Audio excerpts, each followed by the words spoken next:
Welcome to our monthly Vesper service. This Vesper time is a special time of day.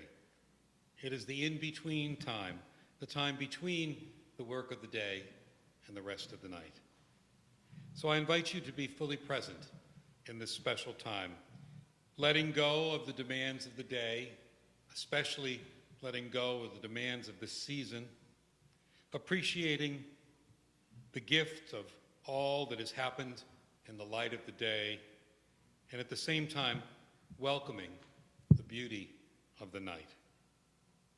As we approach the shortest day of the year, I invite you to enter this time together with this poem entitled Solstice by Gary Kowalski. Night has its own kind of beauty, different than the beauty of the day. Night is a time of sleep and dreams and inward visions, a time to pause within activity. Darkness is an invitation to imagination and storytelling, and to using ears instead of eyes to listen to the world in its stillness.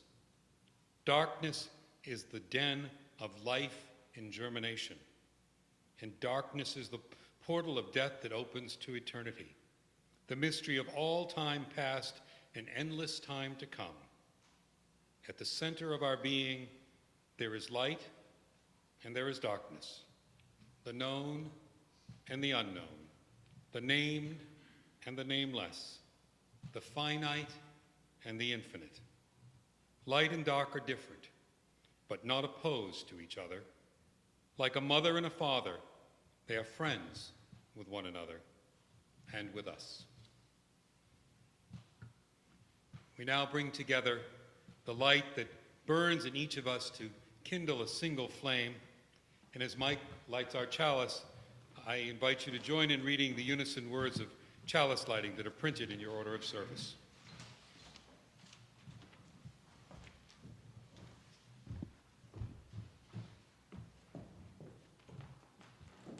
Candles, fire, and stars, these are the symbols of this most blessed of season. Candles for the banishing of darkness, fires to warm hearth and home, stars to beckon us, guiding our footsteps to the holiest. In many religious traditions, during this season of light, folks light candles. Before us, you see a Hanukkah menorah. Jews all over the world will light that next week. And in the middle, you see an Advent wreath.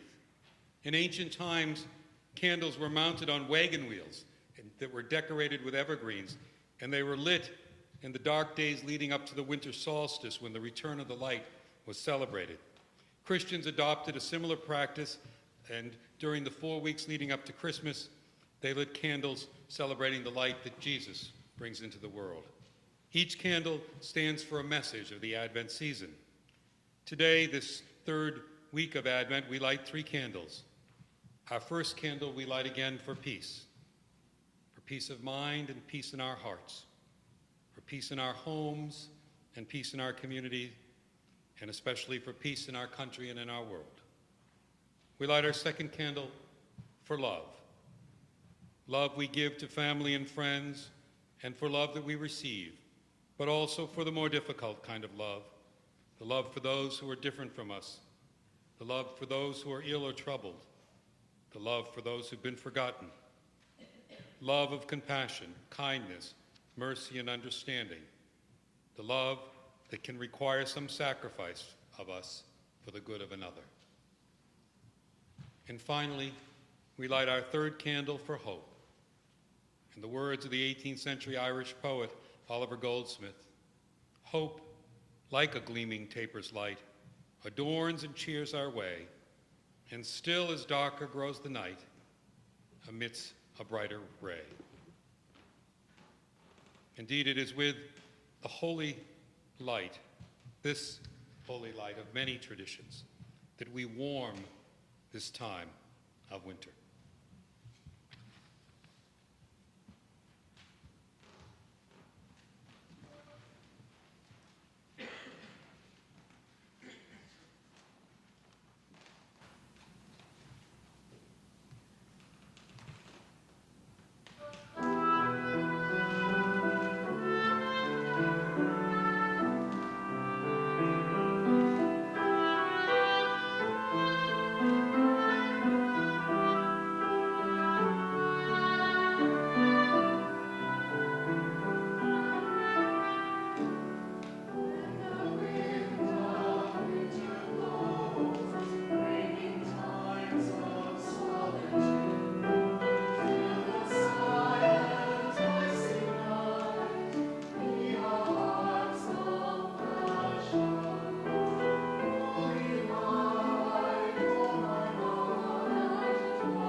I'd like to share with you a reading. It's called Important Notice by a colleague of mine and wonderful writer, the Reverend Jane Jebka. She writes, "The newsletter editor for the First Parish in Wayland, Massachusetts, recently ran her favorite New Yorker squib. Important notice. If you're one of the hundreds of parachuting enthusiasts who bought our Easy Skydiving book, please make the following correction on page 8, line 7. The words state zip code should have read pull ripcord." She goes on, "I worry about things like this during the Christmas season. Had I been a parachuting enthusiast and had I breezed through Easy Skydiving during the month of December, I'd still be flying through the air, picking up speed, shouting out my zip code. Zip codes aren't important. Ripcords are. During the Advent season, it's all too easy to confuse one for the other. The zip codes of the season, the replacement bulbs, the 4 sticks of butter, the fruit by mail catalogs, the party shoes, have our attention, and before we know it, we're picking up speed and shouting out those zip codes without ever asking why. Perhaps we should look to our ripcords, our lifelines. In December, as always, they are our inner quiet, the love we exchange, and our efforts to make the world more whole. We can slow the descent, we can take in the view, and we can anticipate a gentle landing on the 25th. I now invite anyone who may have brought a poem or reading to share to do so at this time. In order to make hearing easier for people, I would appreciate it if you would use the mic, so you can either come up or I'll bring you the mic.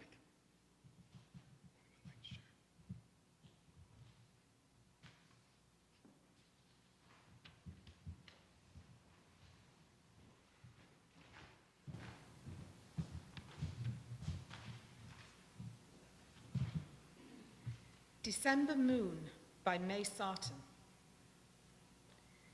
Before going to bed, after a fall of snow, I look out on the field, shining there in the moonlight, so calm, untouched and white. Snow silence fills my head after I leave the window. Hours later, near dawn, when I look down again, the whole landscape has changed, the perfect surface gone, crisscrossed and written on where the wild creatures ranged, while the moon rose and shone. Why did my dog not bark? Why did I hear no sound? There on the snow-locked ground in the tumultuous dark, how much can come, how much can go when the December moon is bright? What worlds of play we'll never know, sleeping away the cold white night after a fall of snow.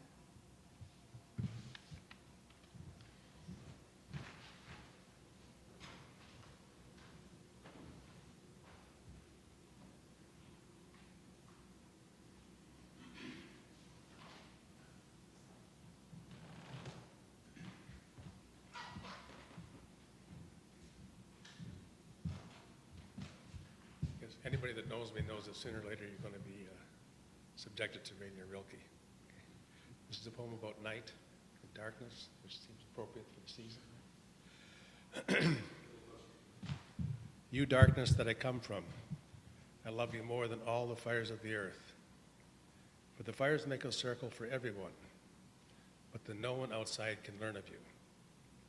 But the darkness pulls in everything, spirits, animals, fire, myself.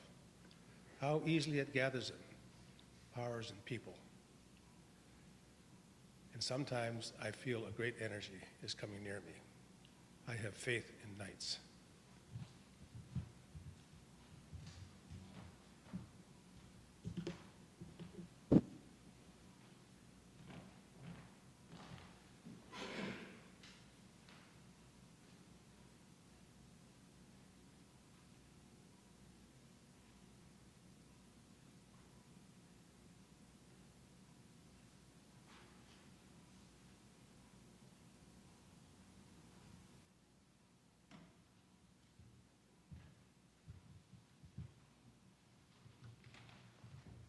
And I would invite you to join me in responsive reading, number 543, Winter, in the Gray Hymnal.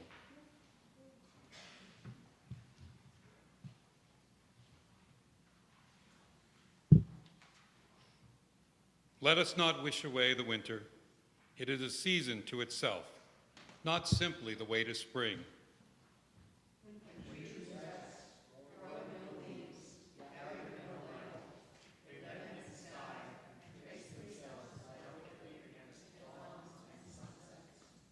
The clarity and brilliance of the winter sky delight.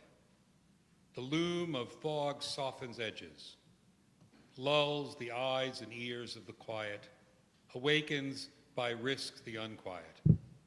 A low, dark sky can snow, emblem of individuality, liberality, and aggregate power.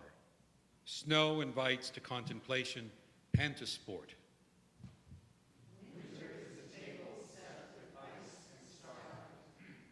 Winter dark tends to warm light, fire and candle. Winter cold to hugs and huddles. Winter want to gifts and sharing. Winter danger to vision, plans, and common endeavoring. And the zest of narrow escapes. Winter tedium to merrymaking.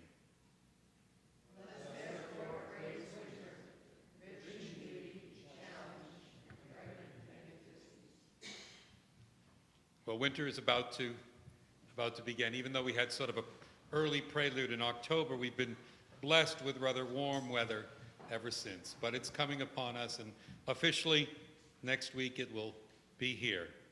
And I have to confess that I, as many of you know, I'm not particularly a winter lover, but I love the lights of the season.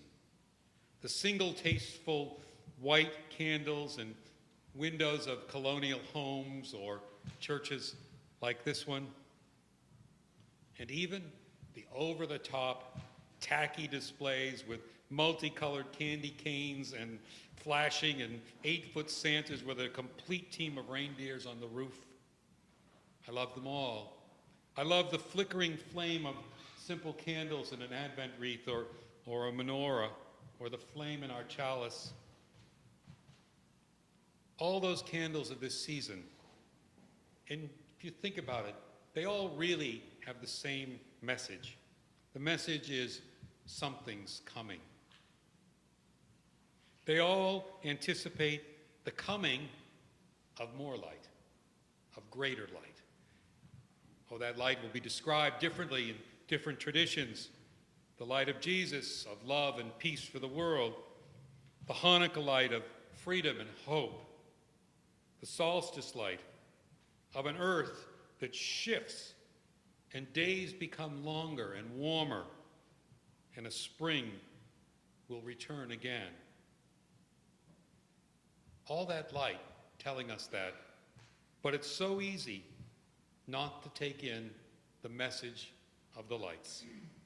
It's too easy to focus on the other things of the season that maybe the lights have come to suggest for some: the overspending, the shopping, the over-partying, the mandatory parties you have to go to and you have to have, the rushing around. So tonight's message is about as simple a message as it is.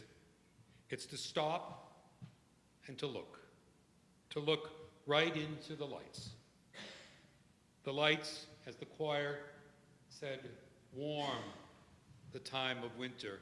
The fires in your fireplaces that warm the time of winter. And live the season not by the other messages, the shopping or the rushing around, but in the quiet anticipation of the light. The light of the little candles in the window telling us that bigger light is coming into our lives. And all you have to do is to let it in. We light candles here in this church as a way of showing the presence of a thought, a prayer, an intention, a celebration of a good wish, or just to mark a thought that we want to convey in our Vesper service.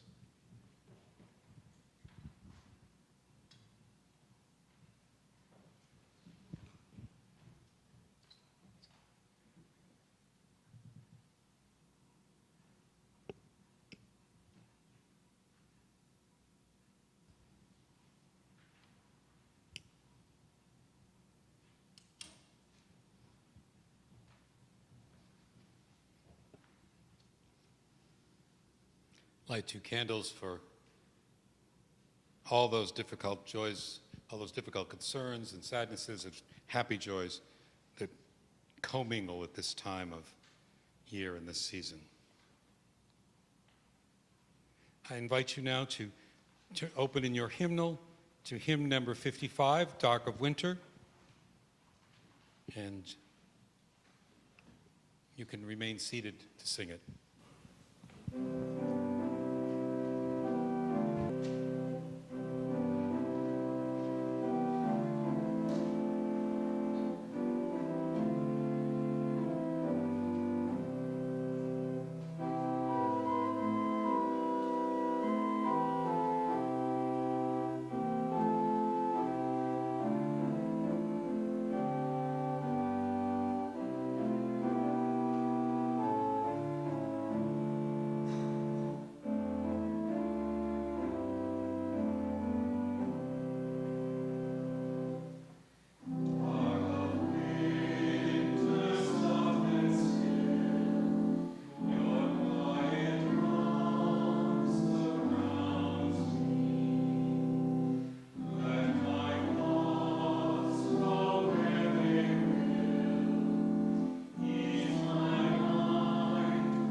Our words of benediction come from someone who preached in this room for several years. If you look up there, you'll find in the mid-1940s, the minister of this church was Paul Carnes.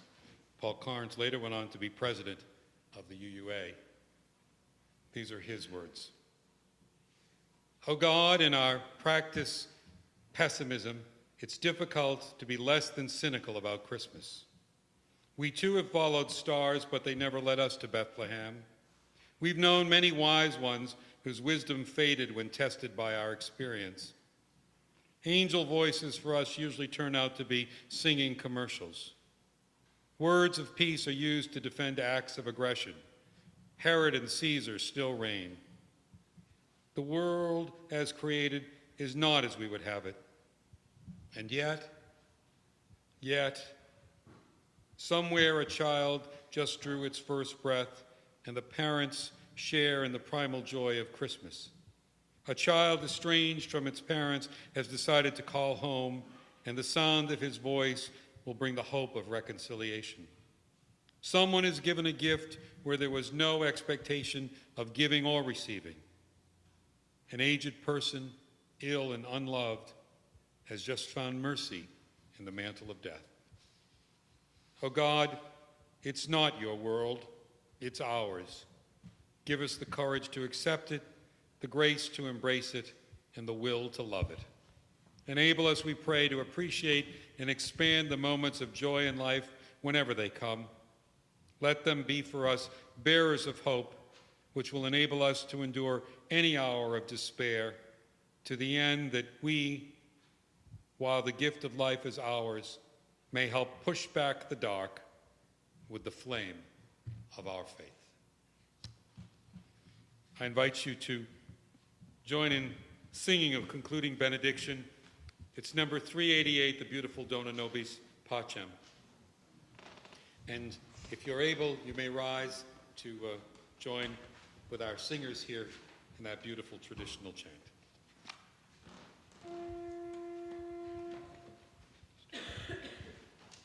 Dona